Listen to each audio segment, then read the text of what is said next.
My name is Jan Benham, founder of the Institute of Aromatherapy and Aroma Shop. I'm here today to talk about citrus essential oils, specifically in relation to phototoxicity. There's a lot of miscommunication out there on the internet, so I just want to put things straight. So first of all, what are citrus oils? Well, they are a family member of the same type of plant. So when a person goes out to check out what a plant does, for example, in the Amazon forest, say a local doctor has discovered that over many hundreds and thousands of years, whatever, the same tribe has used a plant that has certain effects upon the body. So that scientist will actually watch the plant and see what it looks like. Does it produce flowers? Does it make fruit? Sometimes a plant may only produce a flower once every 10 years or so, and only at night. So it has to be carefully watched. And then they will categorize these plants into families. So the citrus family all have the same characteristics. They all produce fruit, and a specific type of fruit. So they look similar, they have similar characteristics, and they all have similar characteristics that work on the human body. So anything from a citrus plant will have general therapeutic properties, including detoxifying, especially to the digestive system, and it stimulates the flow of gastric juices. It's uplifting and calming to the emotional states and varies in warmth and coolness. So what is in this family? Well, let's take the orange tree, the bitter orange tree, for example, which produces neroli, which is orange blossom essential oil, petitgrain, and bitter orange. So these are 3 essential oils that are from one plant. And then we have, of course, we have lemon, we have lime, we have grapefruit, we have bergamot, and so on. So these all have these same therapeutic properties, no matter what. And then we look at what part of the plant are we using in our usage. So are we using the flower, or the root, or the leaves, or the zest? And we can look at what this effect will have on the human body. And you can go to the plant world for that. For example, take eucalyptus. Eucalyptus essential oils come from the leaves of the tree. Now the leaves of the tree is the lungs of the tree. And the leaves breathe in and breathe out. So what does eucalyptus essential oil does for the human body? It helps us breathe in and breathe out. And you can see this all through nature.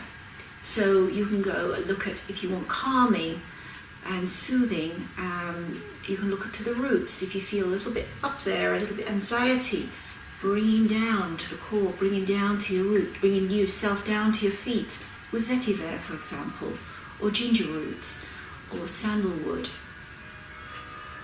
I've been knocked out a few times with vetiver, being massaged with vetiver by one of my students once, and it was a wow, it was really, and that's exactly what I needed. So you can see what they do on the body from where they are from. So taking citrus, the citrus, they are extracted from the zest. So orange blossom, which is from the citrus, is extracted from the flowers, and they have their own whole effect upon the body.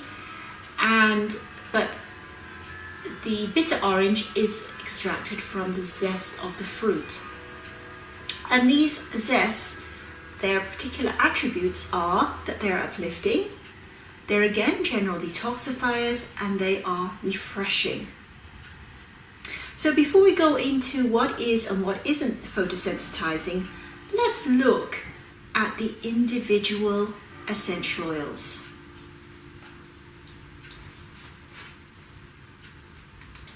So I'm just going to my Materia Medica, and we're going to look at bergamot first.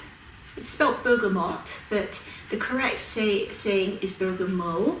It's from Italy, specifically from the town called Bergamo. It is used a lot in the perfume industry, but it's also used in aromatherapy. And bergamot it's got something called it's got something called bergamotine. I always say that wrong. Bergamotine, which is the photosensitizing feature of this essential oil. So it is phototoxic, but it has incredible uses on the human body. So first of all, I remember back in the 70s trying to get my skin brown, as we all were in those days, and I used to buy something called Bergasol. And this was a suntan product that you apply to your skin and then you baked yourself in the sun and you got browner, and it worked. And what they were using, of course, Bergasol is the clue here, they were using either bergamot or they were using a chemical from bergamot to cause this effect. So we've used this for a long time for these reasons. We've known about this. If you go to the perfume industry, a lot of perfumers will use bergamot because it has an incredible scent. And if you see someone who's used perfume all their life, say older people, and they've constantly put a dab of perfume there, then they eventually get like brown stains appearing here. And this is caused by the toxic effect of the phototoxic effect of the bergamot and the other scents possibly in the perfume that have been affected by the sun, permanently tanning the skin in that area. So yes, bergamot is useful, but you just got to be careful in how you use it. It's not, there's a lot of benefits to using bergamot as well. Now, some of the aromatherapy industry does work by taking out the chemical that causes the burning. I personally think that aromatherapy should be using the complete essential oil. The more you interfere with an essential oil chemically, the less therapeutic it becomes. This is my view, and this was also Gatterfoss's view, he is the great-grandfather of aromatherapy. So I personally use the whole oil. I just don't put on a whole load of it before I go out in the sun, especially if I was, say, going to go sunbathing. So what does it do? It helps to relieve painful digestion, helps with colic, flatulence, indigestion. It is sedative to the nervous system, believe it or not, and helps with anxiety, so it helps to calm you down. It's very helpful in skin conditions such as eczema and psoriasis, and also oily complexions, so it is useful that way. Another thing I found bergamot useful for is if I found I've been coming down with a cold sore, and before you get the blisters and you feel that tingling effect, I don't have it happen very often, might have it once every 3 or 4 years, I immediately reach for the bergamot, put a drop directly on the area, job done, tingling goes away, no blisters come up. It's good for helping infection with cystitis, with inflammation of the urinary system, and on a psychological level it is uplifting yet also can be calming depending on what you blend it with. So if you blend it with clary sage, it will relax. If you blend it with eucalyptus, it will uplift. So it can be both refreshing and uplifting, and it's very useful during depressive states. So it's a valuable essential oil to use as long as you're just not putting it on, slathering it on before you go out into the sun. Grapefruit is the next one we're looking at, and bear with me here. So grapefruit. Grapefruit is one of my favorite essential oils. The Citrus paradisi. Again, it's obviously from the zest of the fruit. It is very, can be sensitive for us. It can be prickly on sensitive skins. It also has a partial photosensitization. What is interesting, this is 24 times less likely to cause a problem than bergamot. So it's 24 times less. So it only has a partial photosensitization. sensitization. It is very good for the liver. I know I used it in a liver cleanse I did recently. I took a lot of grapefruit along with olive oil and other stuff too. And it's very good for helping with cleansing the gallbladder and the liver. It helps tremendously with the lymphatic circulation and drainage, detoxing, stimulating to the general circulation. It helps elimination of toxins from the colon and cleansing, helps to get rid of acidity in the body and makes the stomach more alkaline. So therefore it helps with things like arthritis and rheumatism because it also eliminates uric acid buildup. So if you're somebody who likes to eat a lot of spinach and kale, which can build up that uric acid and actually cause stones in the kidneys, if you take lemon or grapefruit internally, it will, more the pure juice, it will help to eliminate that excess uric acid and stop the formation of stones. It is restorative and supports vitality. In skincare, it helps with acne and tightens the tissue. It's good for oily acne complexions, varicose veins, and also to help to prevent them.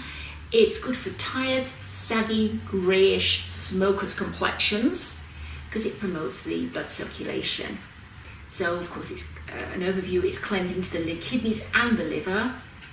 In the emotional and psychology, it is uplifting and cleansing. It's highly energetic, reduces depression and tension.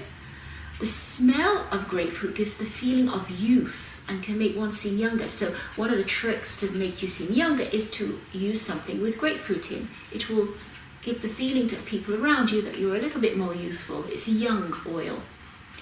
So it excludes a happy outward energy. And so it's used when detoxifying also from drugs and alcohol, and also to help with reduction of cravings. So there you have it, grapefruit. So another very useful essential oil to have in your kit. Then we have lemon.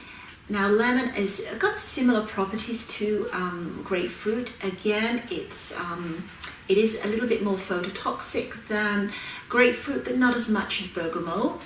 It is also stimulating to the general circulation. It also helps with lymphatic drainage. I drink a juice of half a lemon every morning, again to aid in elimination so you don't get a uric acid buildup in the body, to alkaline the body too, to get rid of excess acid. So it has an alkaline effect, even though it's an acid, it has an alkalining effect upon the body. So it's very good in cleansing routines as well.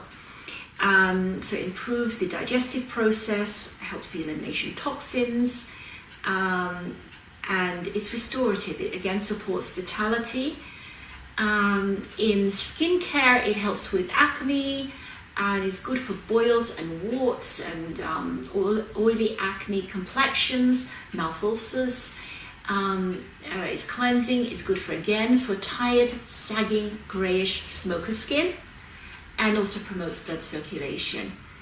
So on a psychology level, it's clarifying, it cleanses, it refreshes, it's rejuvenating, it's expanding and uplifting. So there we have lemon. So that's this lemon right here. And again, just as I'm going down, I see lemongrass, and remember, lemongrass is not a citrus essential oil and has no phototoxic problems at all, but it is very irritating to the skin. So lime.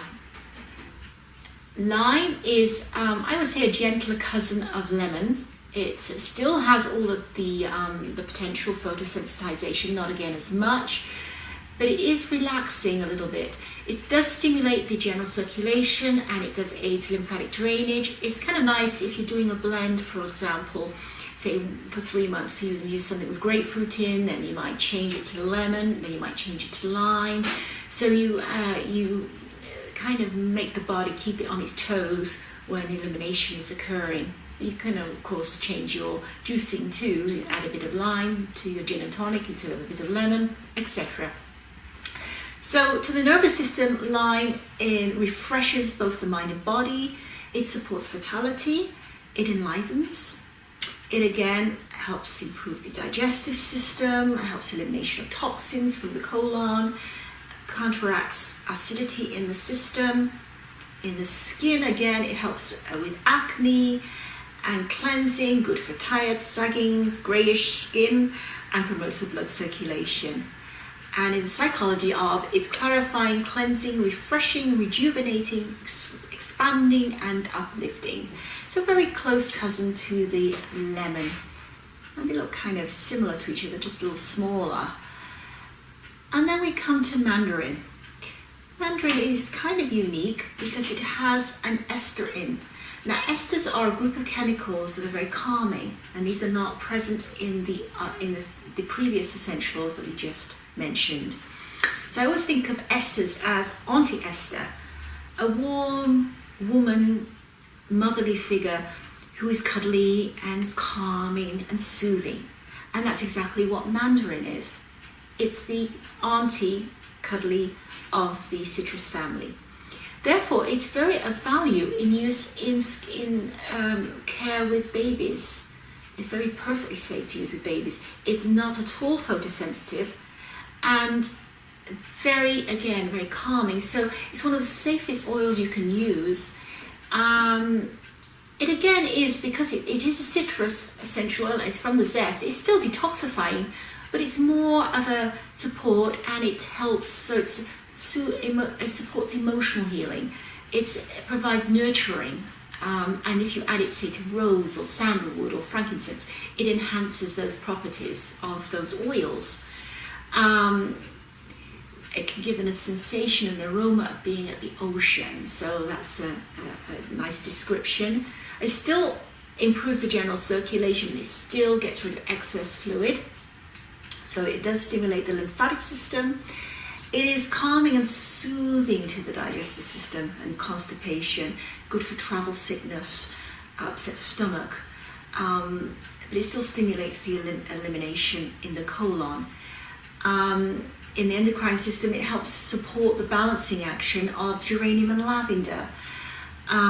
In the nervous system, it helps in treating restlessness, nervous tension, insomnia, especially if it's combined with other essentials such as lavender. It's a mental tonic. It soothes nervous disorders. For the skin, it helps the oily acne skin, improves the local circulation, and is good to use in a toner. It's detoxing, so it's used to treat congested skin, and helpful in cellulite, and also in treating stretch marks as well. So on a psychological level, it's nurturing, warming, giving a sense of well-being, uplifting, and yet calming. Now we come to the last but not least in series. I'm not talking about bitter orange here, but bitter orange, you can see, is probably more similar to lemon and lime in its properties. I'm just going to talk more about sweet orange. Sweet orange again is another oil in the citrus range that also contains esters. So it has similar properties to mandarin. It also has a lovely aroma. So it's a safe one to use in a lipstick, for example, or lip balm, along with some carrot root oil, for example, to make a nice glossy, orangey kind of lip balm. It does all the things that citrus groups do in detoxifying the lymphatic system, helping the general circulation, but it's still calming and soothing. It's still an anti-ester. And also helps with the elimination of uric acid, so it helps with arthritis, it helps with oily acne skin, improves the local circulation, it's a good toner, it helps to treat the congested skin and cellulitis, and also stretch marks. So it's cleansing to the kidneys, and on a psychological level, it unblocks and circulates stagnant energy. It soothes the perfectionist who cannot tolerate mistakes, calms those reluctant to ask others for help, and combats pessimism. So now we've talked about each of the individual of 6 essential oils. We will go back to what we would consider to be photosensitive and not. So what is photosensitization? it is the process in which ultraviolet UV radiation combines with a particular substance and causes a chemical or biological changes. And these essential oils basically have these chemicals in them which can cause this problem. So for example, bergamotine is in bergamot, and this chemical structure, when it's combined it allows it to form cross-links with the cell DNA. In turn, makes the skin especially susceptible to UV radiation. During the process, free radicals and singular oxygen are also formed and can inflict damage on cellular membranes. So if exposed to sunlight, after topical application of a photosensitive oil, the skin may become temporarily darkly pigmented, red or irritated. So, the essential oils that are not toxic, phototoxic, are sweet orange and tangerine and mandarin. They're the same botanical name, by the way. Steam distilled lemon essential oil and steam distilled lime. So this is different from how these are distilled. These are distilled by being pressed. So these are phototoxic, but the steam distilled ones are not phototoxic. So the citrus oils that are phototoxic is bergamot, grapefruit, bitter orange, cold press lemon essential oil, and cold press lime essential oils. The maximum number of drops you want to add to your 13 ml, which is 1 ounce of carrier oil or carrier cream or lotion, would be bergamot 1 drop, cold press lime 4 drops, bitter orange 8 drops, cold press lemon 12 drops, and grapefruit 24 drops. So you can see there's a big difference between grapefruit and bergamot, grapefruit and bergamot. So that is to debunk what is citrus and what is not citrus. It has a complete chemistry background behind it of why and what and how. So there is no guessing here. And so if you'd like any more information, please just email me or contact me and I'd be happy to answer any questions. So it's bye for now, and I hope you enjoyed this podcast. I hope you find it useful, and see you next time.